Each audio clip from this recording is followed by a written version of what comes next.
Lelo panyanso voice box ali mwima akuti kuli bwino kukhala munthu osaphunzira osapita ku sukulu koma bola udzinena chilungamo kusiyana kukhala munthu ophunzira koma wabodza. Iwo akulankhula zimenezi akuti akuwayankha mabodza amene akhala akunena antanyiwa ndi wireless yawo ya Limpopo komanso programu yawo yochita kuti nkhanga zaona. Tiyeni limodzi pano panyanso voice box kuti ali mwima akuti bwanji pankhali imeneyi ndipaka maliza timati musangochoka mutuze maganizo anu in the comment section below pompano panyanso voice box. Mwadzuka bwanji ya Malawi kulikonse kumene muli. Lelo date nkumati pa 15 Juni 2025.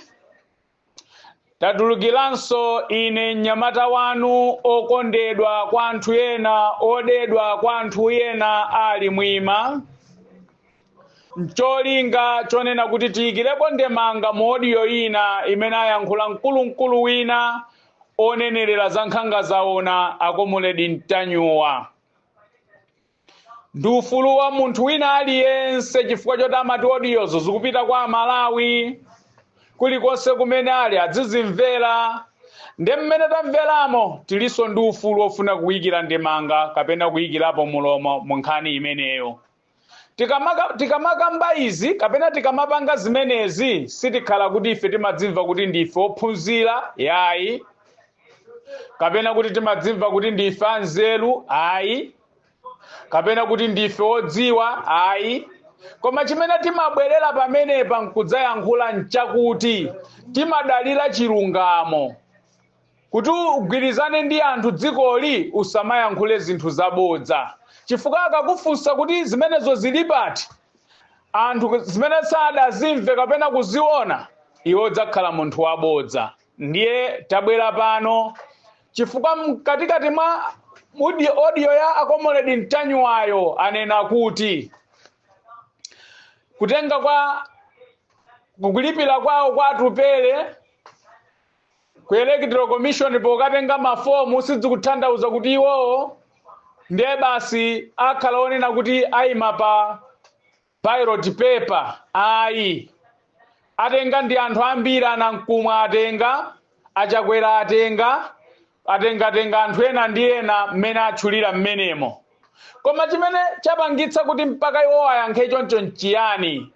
Akumva nyunyunyu, akumva khambi nkhatadya mbwemba, kutenga kwa atupere muluzi kulipira 10 miliyoni imeneyo chifukwa chonena kuti iwo wa timu imene anakwera ya DPP pamene pajapa ikudziwikiratu kunena kuti basi munthu uja ndi kuti wapulumuka ndithu mwa ife aukayimadi pa iye yekha. Zimenezo nde zimene iwo aja abweretsa lero akuti kudzatsutsa pa audio imene ine ndidatulutsa ndi makalata kapena kuti malisiti aku banki osonyeza kuti Dr. Atupere Muluzi ndithu iwowa alimba mtima kukayima pa iwo wokha pa ballot paper ndi chipani cha UDF. Nde iwowa akuti pamene paja tidayankhula zopanda nzeru, zosonyeza umbuli, zosaphunzira mpaka mapanga alifa kuti akuti ine kuti mundikhulupirire umboni yanga ndagape khombe kaya matero kaya dzinalo ngati sitikulakwitsa, koma amatchula ndithu anthu ena ambomamo. Ndipo zimene zachitikazo iwowa chifukwa chakuti mumtima mwawo akomoledi mtanyuwa munadzadza ndi mabodza, ndi pamene amabwera nkumadzapanga crash kunena kuti akuti ife a UDF sitidakayenera kusangalala chifukwa chonena kuti bwana wathu watenga mafomu okuti afira kuti ayima pa iye yekha. Tsopano inu sakampuya UDF, a UDF akusangalala munthu wagwira mu 18 yards box. Ife timu yathu imenya penalty. Anthu onse adzuka ndenu mukuti penalty ndo amaphonya. Ime musasangalale. Iya isi timu yanu baba mtanyuwa. Timu yanu ya inu ndi ya DPP. Mmene timakumvera ni chuni chanu cha masiku onse. Ife zimene timanena ife ndi zakwa ife. Ndipo timakutsutsani mawu amene inu mudanena chifukwa mawu ajatu anthu amasunga, akalowa mkhutu amalowa mkuyaza. Muchimenecho akomoledi mtanyuwa timafuna tikusiyanitseni inu mangokhala kuti muli ndi nkhanga kapena zimene zimaona, koma kuti pano zidapalasa nkhangazo, zidapalasa malo amene anthu anayika chimanga ndi kuphatikiza ndi tsabola. Ndiye zidamulowa tsabola m'maso, sizikuona zoona zenizeni.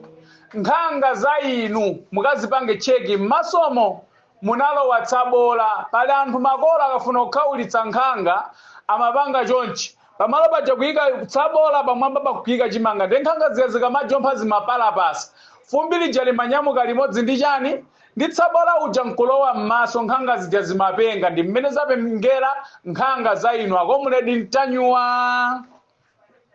Ine personally ndimamvera maaudio yanu, ndinkakonda mukuyika tinyimbo tosiyanasiyana, tinyimbo tina tonena kuti biyeni chani, tinyimbo tina chilungamo chidzaoneka, tinyimbo tina basi kumanena zonena kuti zinthu zija zonena kuti anthu kukhala ndi chikhulupiriro ndi wailesi yanu ya nkhanga zaona Comrade Mtanyuwa. Koma ine pamene ndakutsikani kuti munthu uyu ndi fwakafwaka eti nthawi yake ndi imodzi, inu munauza mtundu wa Malawi itachitika ngozi ya biyeni Klaus Saulos Chilima amene anali a VP komanso omwewo anali mkulu wa chipani cha UTM. Inu mudanena kuti pamene ndakutsikirani tu ine sindikudziwa ena nkhatama kutsatiranibe, inu munanena kuti ndikakhala nanu chidwi kwambiri mammauli wonse kumvera.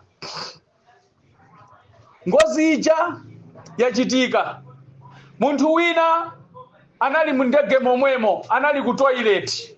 Munthu ameneyo ndi amene anadzaombera anthu aja malingana izi ndizibwereza zimene inu mudayankhula kale.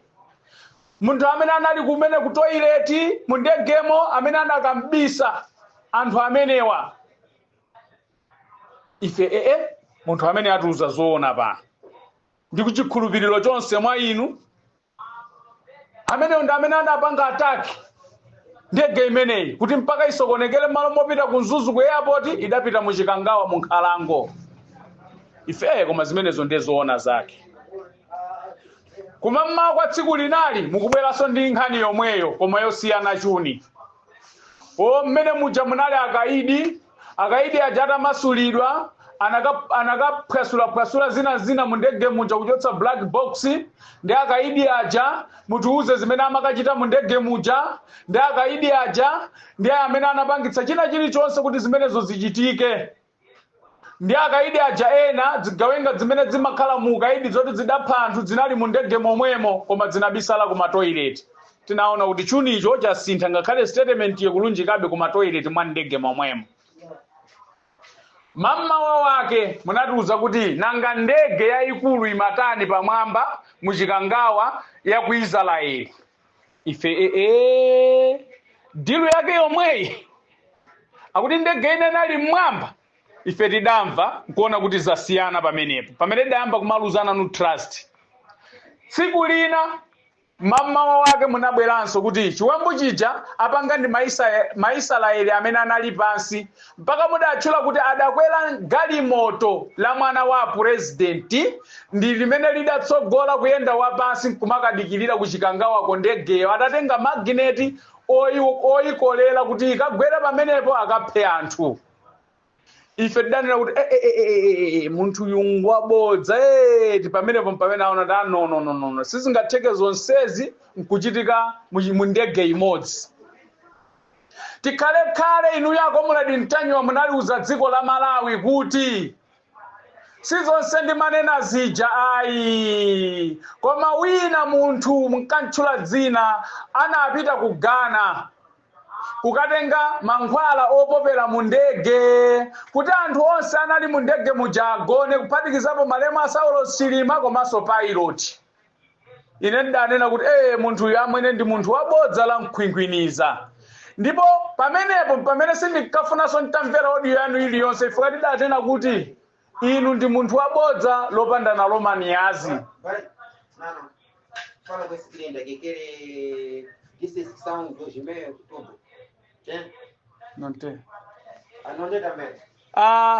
Kenaka munadzabweranso ndi audio ina yonena kuti pankhani tsopano yofufuza kuti ndege yayenda bwanji munatilimbitsa mtima anthu a dziko la Malawi plus dziko lapansi kuti ine Comrade Ntanyuwa china chilichonse chimene chimayankhulidwa mu ndege muja ma audio ake ndili nawo ndipo ndikuyalutsani posachedwa pa ndikuphaphalitsa ine pamenepo ndinabwereranso kwa inu kuti chabwino zina zijamanama koma na izi zokha ndikufunika tiziyang'ane mwachidwi chifukwa ngati kuli nkhani imene tingayipeze yonena kuti zonse zimene akuti anthu akatenge ma research ku Germany apange opanga research kuti zimenezo sizithandiza kwambiri koma zimene zitithandize ife ndi za Comrade Ntanyuwa.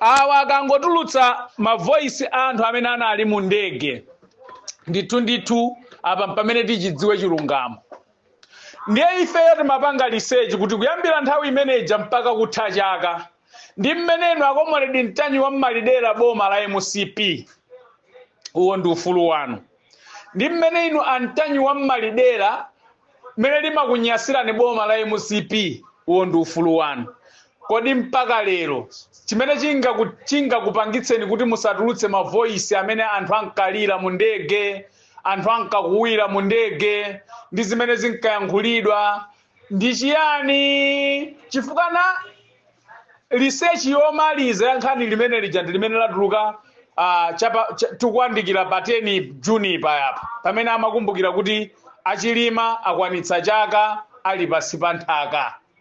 Inu a Comrade Ntanyuwa osabwera bwanji ndi ripoti limenelo pamene tinasiyana kumvereratu kunena kuti munthu uyu ndi wabodza ndi mfwaka si munthu zoti munthu kumamvera sungaononge data yako sungaononge nthawi yako ndi audio anu mokuti audio iyi achita kunditumizira anthu kunena kuti taimverani tikudziwa kuti munanena kuti simumvera za anthu amenewa munataya nawo trust ndi anthu abodza ali pa payroll ya DPP ndi pamene amatiuza kuti koma yokha tikupemphani mumvere chifukwa mkatikatimo akukhala zokuti akukhirasha kuti amene anabweretsa malipoti onena kuti UDF yatani atupere muluza akatenga ma receipt alipira 10 miliyoni amene ndi anthu osaphunzira anthu oti maphunziro adawavuta ndiye ife zoti ndi osaphunzira timavomera baba tilibe nazo ntchito koma kusiyana nkukhala ophunzira koma wabodza kuli bwino kukhala ndi osaphunzira koma oyankhula zoona ngati apa pamene taneneramo chilipo chimene tanama mutitsutse a Comrade Ntanyuwa pomaliza timutu sakocherana inu muli mbali ya Anganga Bulawayo kodi Anganga Bulawayo ndi ndani inu Anganga Bulawayo ndi anthu amene adakhalitsa ku Bulawayo ku Zimbabwe ndi amati akabwera ku Malawi kuja nkhati machono anthu amati awanda Anganga Bulawayo kodi ena mukumbukira zimenezo Anganga Bulawayo ndapita muthalika inu pompano padakakhala zokuti anthu onse atenga atupere sadatenge mmene mwanenera muja kuti mmene apita muthalika okhasana atenge akamakatenga kukakhala nkhati msonkhano koma nkhani yake timaperekedwa ake 10 miliyoni yomweyo sikuti apita muthalika ndi kuti akakhala zokuti akatenga kuti msonkhano ndakapereka 15 miliyoni ndakakidzinga kuti afuna kupanga za corruption akapereka 10 yomweyo chimene tikufuna kuthandauza nchakuti nkhani nkutenga mafomu mokuti Anganga Bulawayo muli nawo komweko ku South Africa komeneko mmapita kukaona komano mudzagwedeza kuti ukutu anatsegula atsekatu adzakatseka mudzidzanira kuti akondera magwedeza Anganga Bulawayo kuti katengeni mafomu anzano atenga kale uku zimenezo ndiye muzidziwe ndithu Anganga Bulawayo sanatenge mafomu Player watu watenga signature sign yokuti ine mpira umene undisewera mu competition mmene mu African Cup of Nations inenso ndimenya nawo inu mukagwira UDF asasangalale. What's wrong with you? Ino DPP mukamadza pita kumeneko simudzamva UDF akuyankhula chilichonse zapiteni inu mukamadza sangalala kumeneko ndi Anganga Bulawayo simudzapeza kuti munthu wina kuno akunenani kapena mwakuti ayi. Koma chimene timadabwa ife nchakuti inu amene munalembedwa ganyu mapropaganda a DPP nthawi zonse basi mwangolimbana o MCP yo, o Afod yo, o UDF yo, o UTM yo. Kodi limesa anakulemba ni ganyu onena kuti mudzinenerera za DPP. Tanenererani za DPP ndefunso tukuti asidedi akomuledi Ntanyuwa alemba chikalata ndi chiphatikizira pamenepa chonena kuti akuti inu a DPP mulibe chilungamo, simukunena chilungamo. Kodi kutelo nkulakwa? Ati inu ya DPP simukunena chilungamo. Asidedi wa ayinyumwa gemu kuti nthawi ina dzitativuta mdziko mutitaluza mayi wathu Efero Mutharika. Munana mizira apita kumunda, apita kukalima, apita kukakolola. Inu mukubisiranji. Ndiye zimene zija zimapangitsa anthu kutayana nu trust azibale athu a DPP inu. Tsiku lila dzitativuta za mavuto atatigwera abingwa Mutharika zidaliso chimodzimodzi. Ayi esana mwalire mukungonena mpaka kwafusa anthu amene amanenerera nthawi imeneyo mayi Patricia Kariati akunenerera DPP munawalongedza chibazi mkama kuti adzinena kuti zimene sakuzidziwa. Zimene akuzidziwa nzokuti akuti ngwazi bingwa Mutharika ali moyo ali ku State House.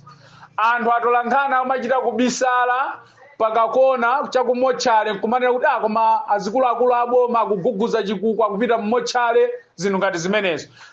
Ndiye asidedi alemba chikalata akunena kuti mwauze chilungamo kuti kodi Bulawayo hefe yawo ili bwanji. Pakuti anthu unu mkhalidwe wanu ndi obisa mmafuna ngati kukhala ngati Israeli kuti pamene yapeza mavuto nkumanena kuti palibe chimene chatichitikira. Ndiye zimenezo zimene akufunsa asidedi. Khalani munthu oyankhula za chilungamo anthu adzakukondani chilungamocho chifukwa anthu kuti inu simwapatsa ndalama. Mmango apatsa mabodza anthu aja adzimvera. Kwa anthu amene amazukuta timati kuzukuta, kuzipanga zinthu zija emphasize, kuzisungunula, kuzipanga balance timadziwa zonena kuti inu ndi anthu amabodza. Kungomwalira kwa Chilima munayankhula ma statement osiyana ambiri opanda umboni. Komano pempho pomaliza lakuti inu akomuledi Ntanyuwa lero ife tikukuwuzani ali mwima kuti tulutsani maaudio amene munkanena muli nawo aja chifukwa nkutheka kuti chilungamo chikhoza kudziwika kwa inu chifukwa mmatembenuza anthu nomwene mukuti zimene ayankhulazo si za chilungamo aboma alipotilo ndi labodza. Inu mukuti mwagwirira maaudio amu ndege zonse zimene zikufunika kuti zinenedwe zili bwinobwino ku makompyuta anu. Lero zinthu jasimukutulutsa likangotuluka ripoti mukuti zimene zonse nzabodza. Tulutsani zoona lero akomuledi Ntanyuwa musamango namiza anthu mmagulupumu mukusokoneza Malawi. Inu muli gulu loyatsa Malawi chifukwa lero mmatengera anthu the other side mako atengera anthu the other side. Nde ine ali mwima mkulu ine simmagwedezeka chifukwa ine ndzayankhulana nanu za chilungamo zokha. Ndipo pokuti inu mmayimirira DPP ngati mutafuna tikhonza kutengetsana na nthengu ndi khwangwala ine ndesimmadandaula zimenezo. Uzopanga maaudio? Ayayi. Zimenezo ndesinimadandaulolo peace. Chifukwa ine chimene ndimangodalira zimene ndikuyankhulazo zili ndi chilungamo mkati mwake olokoma nditenga lero ndibweretsa pa court. Ndikasatakula kuti ichi munadena ichi chidakhala chonchi, ichi chidakhala chonchi. Ndiye musadzinamize kuti ngati mmaopseza anthu ena nde ndine. Inenso siwodzichemerera zicho kuti ine ndiopsa kwambiri. Ine siopsa kwambiri koma ine ndiwachilungamo kwambiri munkhani zimene ndimayankhula. Akomuledi Ntanyuwa uthenga umene undu wanu ndipo ukupezeni. Tiuzeni mmene adzidzimukira asidedi. Mubwere ndi audio yonena kuti kodi Bulawayo zili bwanji kumeneko ku South Africa pakuti inu muli konko mwinaso mmakaona. 2 tikupemphani kuti akubanja akufuna ripoti lijamunkanena kuti inu muli nalo ripoti zimene zinkachitika mu ndege muli nazo. Zimene zijatatulutsana anthu achidziwe chilungamo ngati inu mmakhala zonena kuti zimene mmayankhulazo ndi zoona. Zikomo kwambiri.